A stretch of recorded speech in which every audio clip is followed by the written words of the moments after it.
घरों में पैरामेडिकल अमले पारां मुतालबे जी मुंतला एहतजाज जारी है। रूरल हेल्थ सेंटर घरों में पैरामेडिकल स्टाफ की ज्वाइंट एक्शन कमेटी सॾ ते मुलाज़िमनि बाहम ते कारी पटी ॿधी एहतजाज कियो। इन मौके ते पैरामेडिकल जे सदर सरफराज सुमरे आलम बिरोही बिल ख़िताब कंदे चयो त सिंध हुकूमत पैरामेडिकल स्टाफ जा जायज़ मुतालबा हल करण में संजीदा नाहे। पैरामेडिकल स्टाफ सिंध जे मुलाज़िमनि सां माटे जी मां वारो सलूक कयो। जनाब पब्लिक स्कूल डिगड़ी में इनामनि विराइण वारी तकलीफ़ कोठाई वई।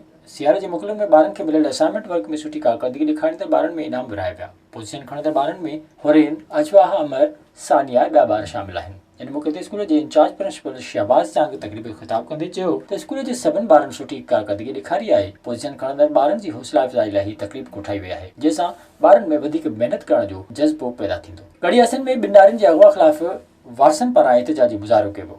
ॻोठ खंड मारफाणी जे रहवासियुनि अलहद मारफाणी सदस्य मड़ मुसमात बशीराम भाॼई मुस्बात सुघड़ ख़ातून मासूम ॿार साण करे गड़ियासन प्रेस क्लब पहुची एहतजाजी मुज़ाहिरो कयो।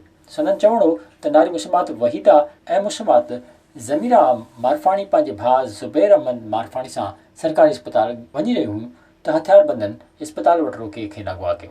अहिड़े वाक़े जो इतला गड़ियासन पुलिस खे ॾिनो वियो, पर हिन महिल ताईं को बि तदारुक न थियो आहे। हुन चयो त जेकॾहिं तदारुक न थियो त एहतजाज जो दाइरो वसी कयो वेंदो। सकरंड में रत जे अतियल लाइ शहीद Benazir Bhutto veterinary university of animal and sciences में रजिस्ट्रार मोहम्मद खान भगवार ऐं डीन अहमद सुल्तान जतोई पारां कैंप लगाई वई। कैंप में शागिर्दनि ऐं शहरनि वॾे अंग में पहुची रत ॾिनी। इन मौके ते डिप्टी कमिश्नर शहीद बेनज़ीराबाद इब्रार अहमद जाफ़र चयो त रत जो अतियो ॾियणु सदको आहे, जंहिंमें थैलेसीमिया केयर सेंटर नवाशाह अहम किरदारु अदा करे रहियो आहे। हुन चयो त शागिर्दनि ऐं शागिर्दारनि पारां रत जो अतियो ॾेई इंसानी जाननि जे बचाव में विख वधाई वई आहे, जेको साराह जो अमल आहे। अबरार अहमद जाफ़र इहो बि चयो त थैलेसीमिया हिकु मोज़ी मर्ज़ आहे, जंहिंजे बचाव लाइ सभिनी खे किरदारु अदा करणो पवंदो। काफ़ी ब्लड जूं कैंप वग़ैरह आणनि था, उनजे करे उन्हनि खे ब्लड वग़ैरह मिले थो, त उनजे करे हेल्प थी सघे ॿारनि जी। पर प्लीज़ असां जहिड़नि ॿारनि जी ज़िंदगी बचाइण लाइ महिरबानी करे ब्लड डोनेट कयो।